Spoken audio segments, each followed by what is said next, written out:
Hi, everyone, and welcome to the End of Life Journey and Beyond, the Sands of Time.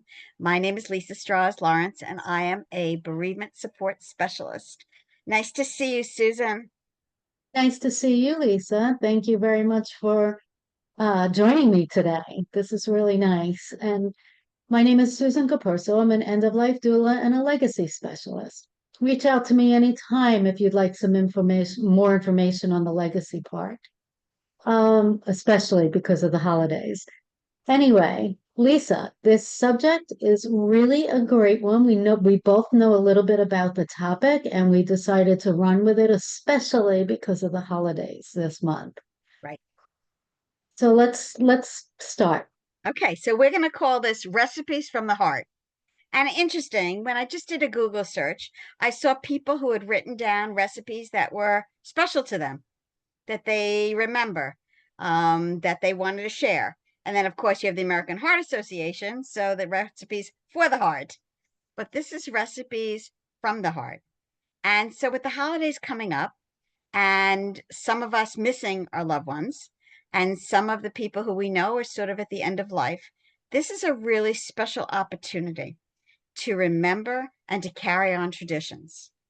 So, let's talk about it. So, there's an opportunity to have a really nice holiday gathering with friends, relatives, whoever is special to you, and to bring to the table recipes that are special and meaningful, that they evoke the memories of a person or something that has happened in their lives, to that table, to that holiday celebration, and to Well, bring the sure. stories, to bring the Lisa, stories. let's start. Let's just Sure, make it clear sure, the way we're going to talk about this today. sure, So we'll start with before the end of life, sure. right? So many people live a year or two before before they really know it's the end of their life. And there are many things like this that you can do with the family, even, and you'll talk a little bit about Irma, even when their memory isn't completely there, they will remember certain Yes, things when it comes to yes, we're talking about. yeah, Now, the second part, right, is for after a loved one has passed. Maybe not right away, maybe a year later, maybe 2 years later. There's no timeline on this, but we'll talk about ways that you could bring the family together to do a dinner like yes, this. So yes. let's start Good. with before. Sure. So before, so everyone knows here that I visit Irma, who is now 97. She'll be 98 in January. And her memory is quite challenged. She really doesn't even remember, you know, because she knows me and she knows people, but she doesn't remember yesterday or what day it is or what's happened or anything like that. However, interesting, you can jog her memory with certain things that were really important to her. So when we talk about food, she talks about her thimble cookies. They're made like a little pressed thumb, like a thimble, and they're filled with lots of sprinkles. Okay. And she talks about these because she used to bring them to holiday parties and to her business when she worked. And she says everybody loved her thimble cookies. And ever I would ask every year, are you bringing your thimble cookies down? And so when I have spent time, and I've done them a couple times to make her thimble cookies, she has that smile on her face.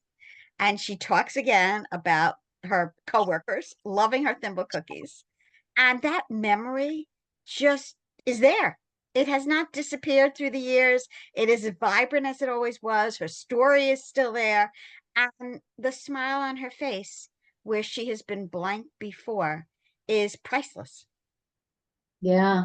Yeah, and especially Lisa, like you just said, a lot of your memories do start to go towards the end of life. And the memory of the cookie was what is clear and concise in her mind.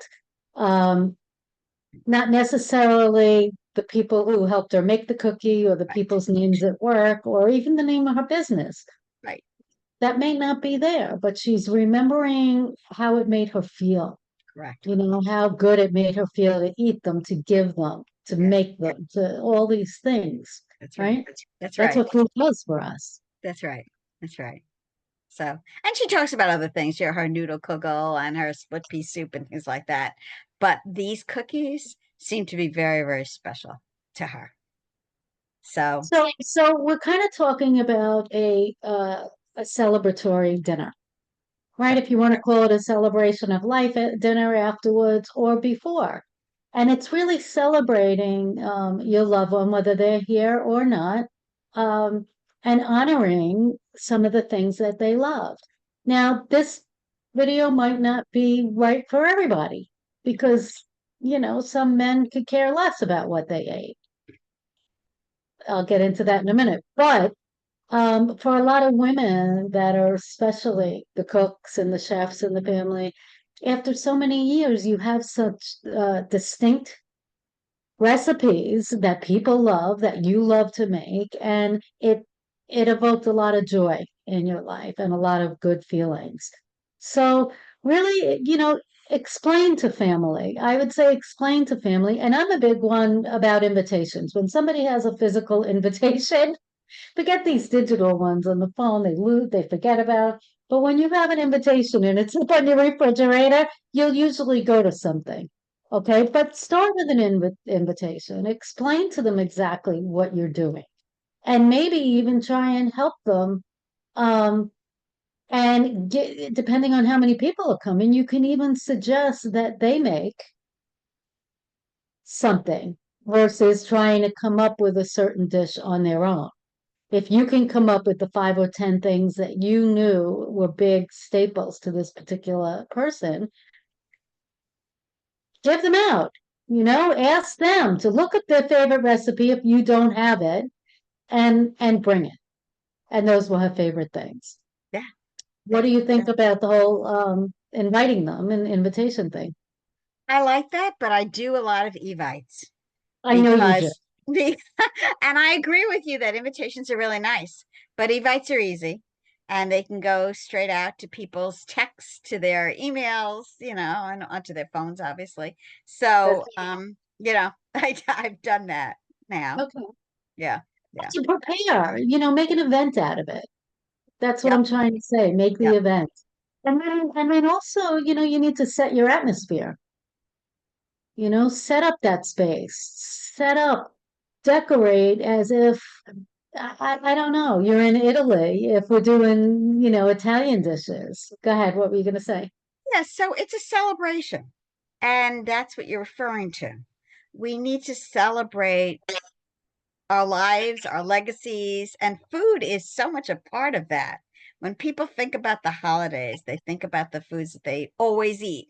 Every year, this person brings this food. Every year, they always look forward to this pie or whatever. So, it's associated with all the wonderful memories of people and of gatherings and of being together. I think though it's very important, and we talked about this a little before we started the video about the storytelling. And I think the stories can come into effect. Don't just wing it. Get that pad, notebook, and pen out and put your dishes down and who you're gonna have make them, but also come up with a story about that particular dish, so that as you give it or pass it around the table, you could talk about that. And especially with your loved one there, try and talk about the memories that that particular dish invokes, right? Yes. Yes. Yeah. I think it can be a lot more special if you plan for things Yes. like not just putting it out on the buffet table and not talking about the dishes. Absolutely. The whole point is to talk about them and Right, to equate the wonderful memories and the smiles that it evokes. Yeah. right, right. Um, take photos too, Oh, yeah, that's a great idea. right? Take photos, post them for other family members, and make sure that you're sharing these stories and try and even get more stories, from your loved one if they can. A lot of times they can if you do this early enough, right? And they can talk about the different events and holidays and things that Can you imagine having a whole menu of just your favorite things and the reasons why? And it's a beautiful thing. It is a beautiful thing. I was thinking back on the 65th birthday that I made for my partner, and I had everybody bring in their favorite 60s dish. People brought in White Castle. People brought in cheddar cheese dip thing. It was really interesting what they remembered from the 60s and what made people really smile. It was really interesting. And that's just a birthday. That's just a birthday celebration.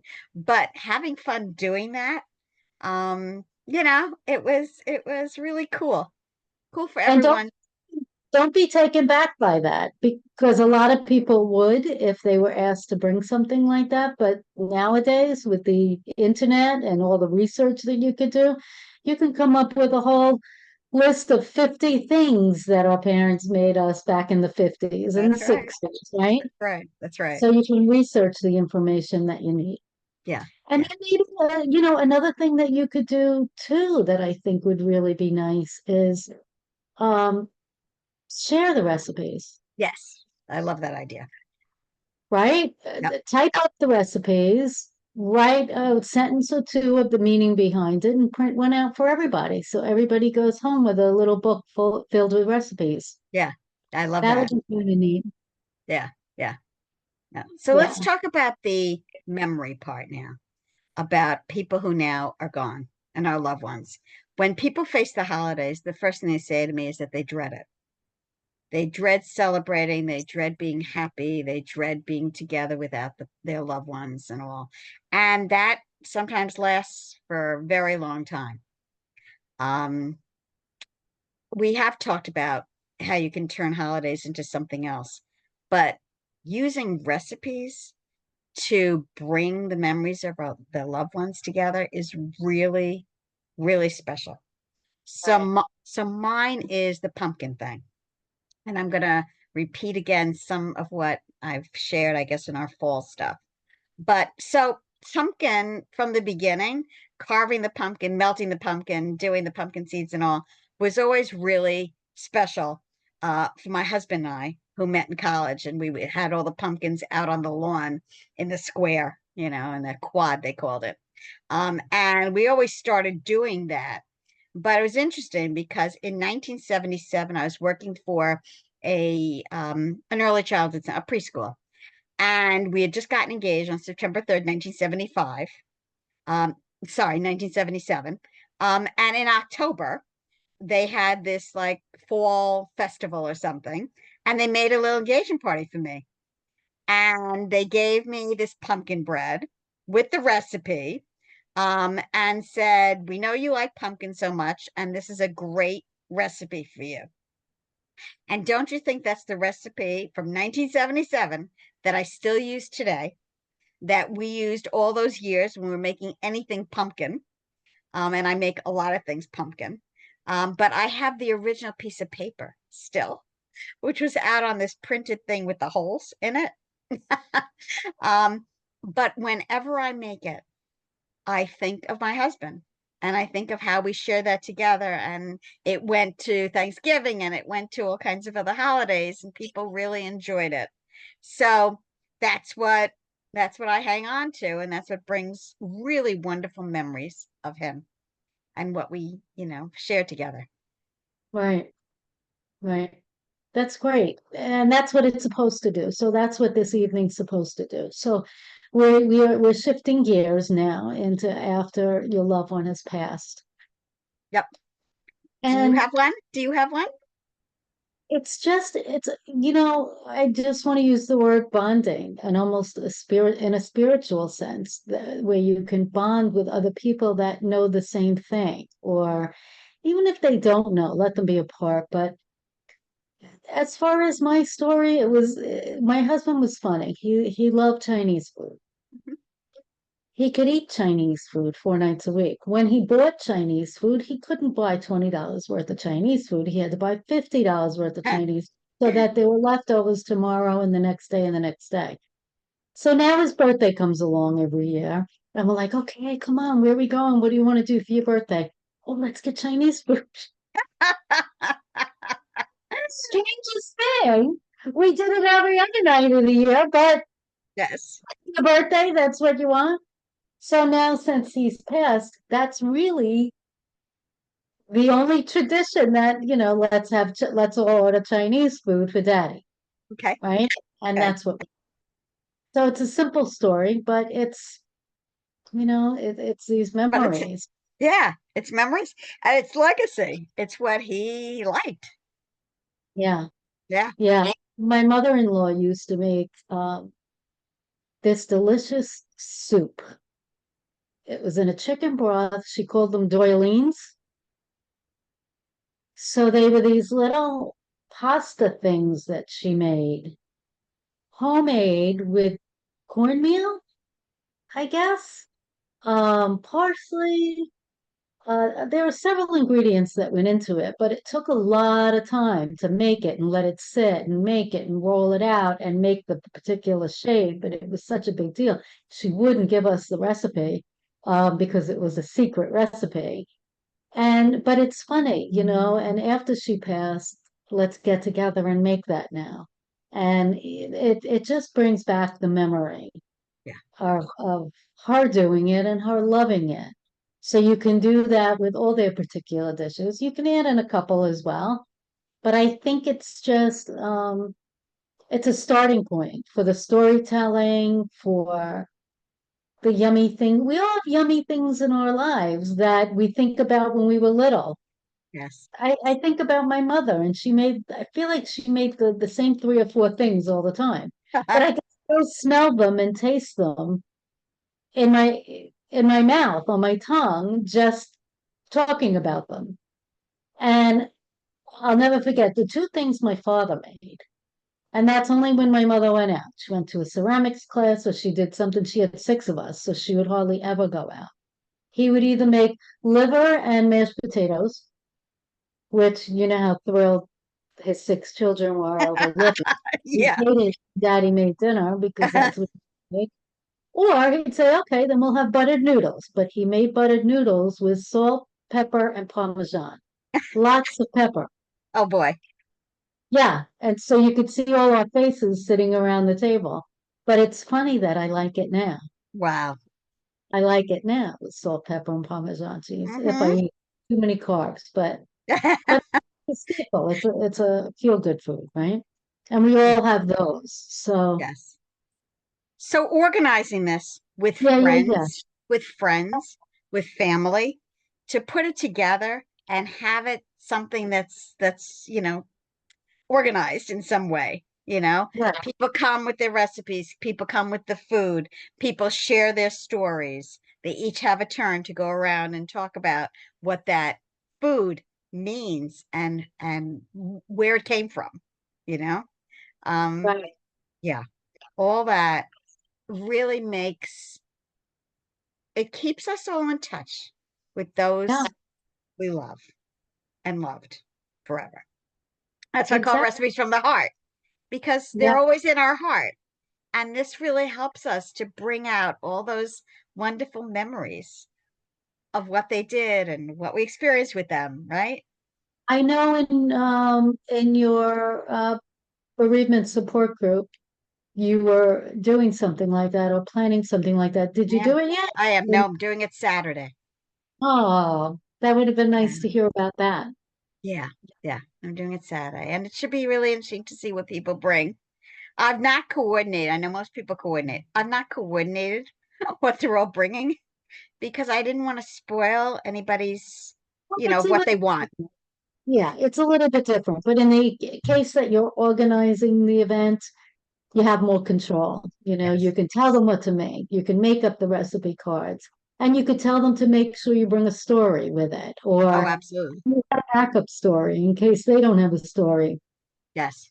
And you could talk about these things and bring up some other memories. Maybe before they come, flip through a couple photo albums and see if you can find some pictures that relate to the dinner table or a holiday or Christmas or Thanksgiving. Maybe you have a couple pictures in there that you can keep around the table, that Yes. people can pass around. That's a nice idea. That's a nice idea. Yeah, yeah. And get creative. Just get creative. Yeah, You know, you can ask them to bring a little side dish that has something to do with the main dish. I don't know. There's all kinds of creative things that you can do. Listen, we don't need reasons to get together. that's And right. this happens to be a good one in memory of and in celebration of. And it's hard to do that. It's really hard to do that. And I think, most of the people in my family have scattered after Jim died, whether it was death, divorce, move, right? We're not the same large group that we used to be. Right. So it's hard for me now to pick up the phone and say, "Hey, okay, you come to New York, let's get together and do this." It's not always easy, but with a little thought and a little planning, you can pull this together. Yes, yes. And so I'll evoke the solstice thing that I talked about maybe a few times, but I'll say it again. So the winter solstice was our holiday, my husband and mine. And we put it together because we didn't want a religious holiday, and that was December 21st, the shortest day of the year. And I have continued that tradition for many years since. I mean, he's been gone 15 years, but I had to turn it into something else that would be appropriate for me and in my life now. So, it was our family, it was the fondue, it was the tree, the winter solstice tree, those kinds of things. But now it's a girls' night out, a girls' get together. And so I transformed it into something that I could share with my girlfriends. And I do the cheese fondue and I do the chocolate fondue. And I continue to do a tree, though it's not live anymore. And all of my ornaments are like what I call life ornaments. They have to do with, my life and what's happened. And, when you go to visit something, you get, some kind of souvenir, whatever that. So all that's remained, but I've turned it into something that fits now in my life. So having those girlfriends over to celebrate that holiday and have the same food, that fondue.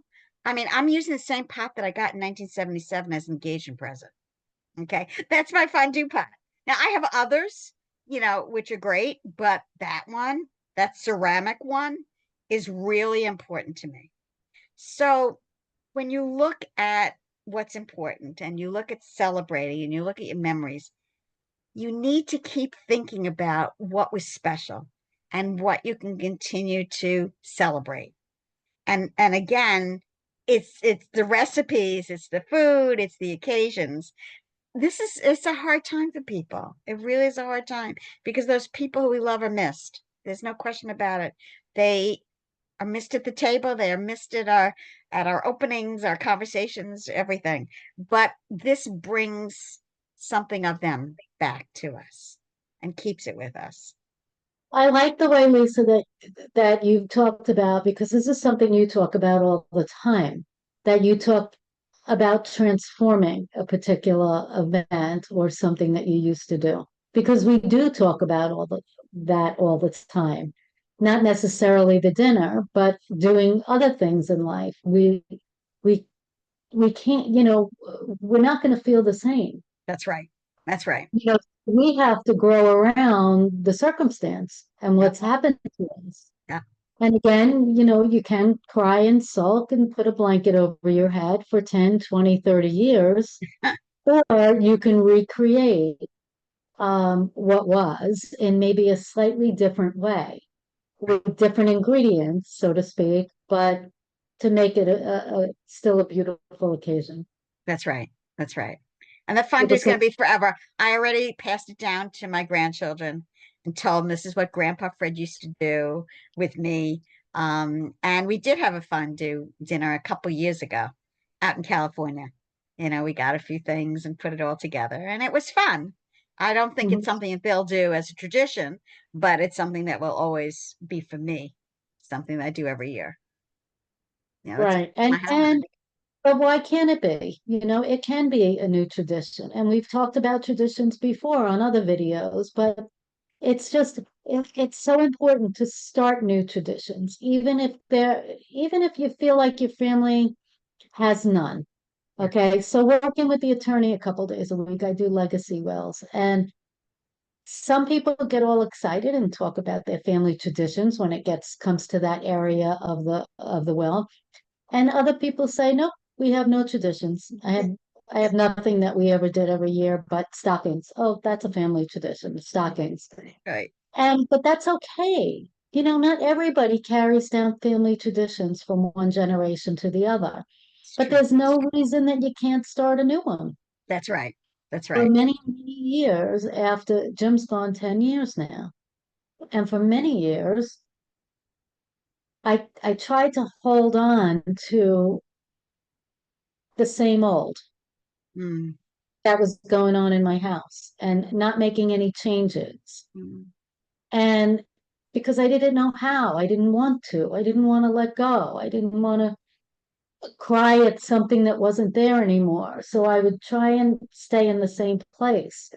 However, over the past 3 years or so, you know, my two boys are now in steady relationships, and both of their girlfriends have big families. Okay, so, and like I said, mine has dwindled over the years with people leaving and this and that. So I've tried to make a few changes with myself. It's scary. It's scary, and I can attest to this because I'm still going through it, and it's 10 years. For Thanksgiving, I went to one son's girlfriend's. Her grandmother had a big Thanksgiving dinner, and it was really lovely. I mean, there were 25 people at this long table, and it was like I've spent every Thanksgiving with them. I didn't miss a beat. nice. Are you nervous about going? Absolutely. I didn't know what to expect. I didn't know a lot of these other people in the family. I knew a handful of them. But they were so loving and welcoming, and that's what made it even more beautiful and more special. And now for Christmas, well, now my other son now, it's a little competition thing going on, but no, Mom, you went there. So now Mom wants you here. Right. So I have to be fair, you know, I Sure. don't want to be torn. Am I nervous? You bet. I know less people in her family than I do in my other son's family. Am I scared? Yes. What am I afraid of? We're going off tangent a little here, but I think this is important because it's a holiday thing, Lisa, right? And it was just before the holidays.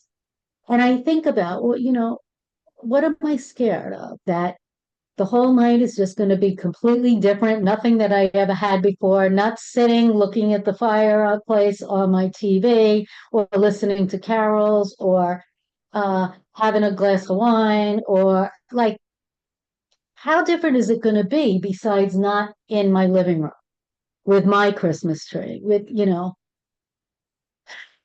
I could put my big girl pants on and try it.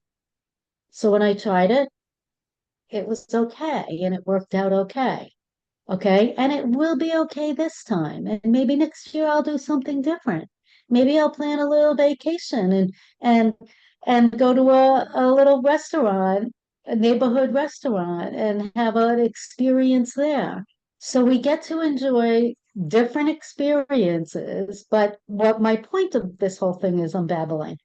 It's really fear of the unknown. Yes, it It's fear is. of the unknown. For some reason, are you going to come home crying all night long because it wasn't? You don't. You roll and you adapt and you change, and there's other things occupying your brain instead of being alone this holiday and not having your spouse there or your parent there to share it with. Other things come in. And again, tell us about your jar. I just love the jar. Tell us So about the do jar. I. So do I. So people think that grief goes along a certain way, and it doesn't. So the jar is this. Your jar of life has this little ball in it called the grief ball. And people think that the grief ball gets smaller and smaller in your jar as your life goes on. That's not what happens. So the Well, jar, picture a mason jar. Picture a yeah, mason. picture mason jar and Okay. this ball of grief inside. And people think, oh, smaller, smaller, smaller as the years go by. That's not what happens. So your grief is always there. It will never disappear. And by the way, you know, things evoke it. All of a sudden, some memory comes up and you start crying, or something happens and you say, oh gosh, you know, we used to do that, or something, right? Something triggers something. It's a trigger. You could be going along for days. Oh, yeah, everything's fine. And then you're not fine. So that jar of life, as she gets bigger, as you continue to live, your grief is always in that jar, but your jar of life is bigger and bigger. So what you're doing is you're growing around the grief. That's what you're doing. And that's a Yeah, beautiful way of thinking about grief, because it is always part of us. It can't just disappear. But if we do it right, we continue to live in a different way. Um, you know, we all miss our loved ones, but they're no longer here. And our job now is to live, and to live the best life that we can. And it will never be the same. And we all know that. But we're here, we're alive. And I'm sure each of our loved ones would want us to live as fully as we can. My husband said that to me, and that was a gift. You know, please don't live alone the rest of your life. And that's a gift. yeah, And, you know, if people don't say it, they certainly, if they love you, they certainly want you to be happy, as happy yeah, as you can be, you know, in your next stages of life. So embracing, you know, you talked about this, embracing the unknown is scary, but it's also an opportunity. It's exciting. You know, people think I won't fit in, they won't like me. Blah, blah. None of those things usually happen. You go, it's fine. You eat, you do your thing, and you leave, and it's okay. It's just in your head that you're thinking about all these things. And right. back to the food, because it gives you so much. Food is comfort. You know, I think about macaroni and cheese because that's what I used to eat when I was little. I love macaroni and cheese, and I loved grilled cheese. Those were things that I always ate. You know, I was a picky eater, and that's what I ate. So those things bring up memories. And so wonderful to bring them in to our holidays or to celebrations, or any way that you can continue to celebrate the people who are part of our lives and will always be, even though they're not physically here. And I believe that. You lost so many people, okay? And I lost people since I was very young. So I had this from the very beginning of my life. I mean, from 2 years on. It's a long time. So you figure out how to live. And I did it somehow. And I celebrate life. That's what I do. That's my job in living now. And I try to help others do the same thing. So this nice little dinner, friends, relatives, whatever, make it really nice, make it really special. And you'll all be smiling together because it's Yeah, something that really reminds you of our loved ones. Yeah. it's Yeah. a beautiful thing. So yeah. So on that note, thank you very much, Lisa. That was wonderful. And I hope that you all can take a little piece of that and maybe incorporate it into your family um, this holiday. Yes. But you'll Yes. be happy you did. And if That's you right. do have any other ideas about that, please leave it in the comments so that we can share it the next time. Yeah, we We'd love appreciate stories, by the way. So share the Yeah, stories that work. Yeah. perfect. Yeah. Thank you very much. And Thank Lisa, are we on for next week? It's I not the think holiday. we I think we are. Okay. But not next Monday. I think that we will be taping next Wednesday. I think Wednesday is our day. It's a different day. Okay. I know it's a All different, right. yeah. So whatever day it is, we'll be here. And please, please continue to like and share and all that and post, because we do this out of the goodness of our hearts. So yeah, And we'll see you before the holiday. Thank you for joining in today. thank you. Okay, bye.